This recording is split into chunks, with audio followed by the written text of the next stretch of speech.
അള്ളാഹുവിനോട് മാത്രം പ്രാർത്ഥിക്കുക, അവനോട് മാത്രം സഹായം ചോദിക്കുക എന്നുള്ള കാര്യമാണ് പ്രവാചകൻ സല്ലല്ലാഹു അലൈഹി വസല്ലം പ്രബോധനം ചെയ്ത്. ഇന്ന് സമസ്തക്കാരെന്താണ് പ്രബോധനം ചെയ്തിട്ടുള്ളത്? അള്ളാഹുവിനെ വെച്ചിട്ടായിരിക്കും അവരുടെ ഡയലോഗ് മൊത്തം ഉണ്ടാവുക. അത് നിങ്ങൾ ശ്രദ്ധിച്ചിട്ടോന്ന് അറിയില്ല. എപ്പോ അള്ളാന്നായിരിക്കും അവരുടെ ഡയലോഗ്.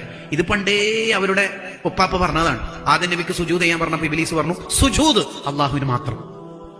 ഫസ്റ്റുദ് ലഹു, ആദ്യം നബിക്ക് സുജൂദ് ചെയ്യും. ഞാനോ സുജൂദ് നിനക്ക് മാത്രം.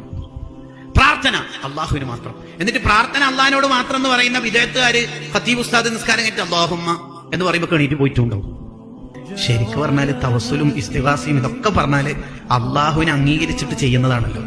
അള്ളാഹ് കൊടുത്ത കഴിവ്. ഇപ്പൊ ഒരു ഡോക്ടർ എടുത്ത് പോയിട്ട് രോഗം ഇങ്ങനെയാണ്, നിങ്ങളൊന്ന് ഇടപെട്ടിട്ട് എങ്ങനെയെങ്കിലും ഈ രോഗം മാറ്റി തരണം എന്ന് പറഞ്ഞാൽ മുജാഹിദുകാരുടെ ഭാഷയിൽ അത് ശിർക്കാണ്. വാക്സിൻ കുത്തല് ശിർക്കാന്ന് പ്രസംഗിച്ച മുജാഹിദുകാരുണ്ട്. നിങ്ങളാ ബാക്കി എന്താ പറയേണ്ടത്? എന്തുകൊണ്ട്? അള്ളാഹ് അല്ലാത്ത ഒരാളോട് സഹായം ചോദിച്ചില്ലേ? അപ്പൊ ഒരാളോട് നമ്മൾ ചോദിക്കാണ്, ഒരാൾ ബാത്റൂമിൽ കുളിക്കാൻ ഇറങ്ങി, വെള്ളം തീർന്നു. അപ്പൊ ഇയാൾ എന്താ ചെയ്യൽ? അള്ളാഹ് മോട്ടർ ഇടുന്ന പറയല് എന്താ പറയാ? അപ്പൊ അവര് മാറ്റും, അവരുടെ വാദത്തെ മാറ്റും.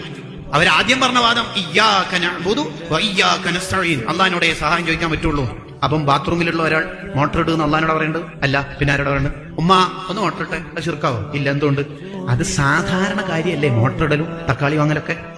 അത് അള്ളാഹ് അല്ലാത്തവരോടും ചോദിക്കാം. അങ്ങനെ. അപ്പൊ നമുക്ക് കഴിയാത്ത കാര്യം അള്ളാഹിനോടേ ചോദിക്കാൻ പറ്റുള്ളൂ. അതെ.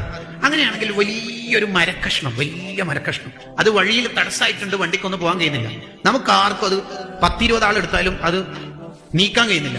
അപ്പൊ ഒരു ആനനെ വിളിച്ചിട്ട് ഒന്ന് മാറ്റിയെന്ന് പാപ്പാൻ പറഞ്ഞാൽ മനുഷ്യ കഴിവിൽ പെടാത്തൊരു കാര്യമല്ലേ? അത് ശിർക്കാവോ? ശിർക്കാവോ? ആവോ ഇല്ലയോ? അപ്പൊ ഒരു പറയും അത് മുമ്പിലുള്ള ആളോടല്ലേ, ആന മുമ്പിലുണ്ടല്ല.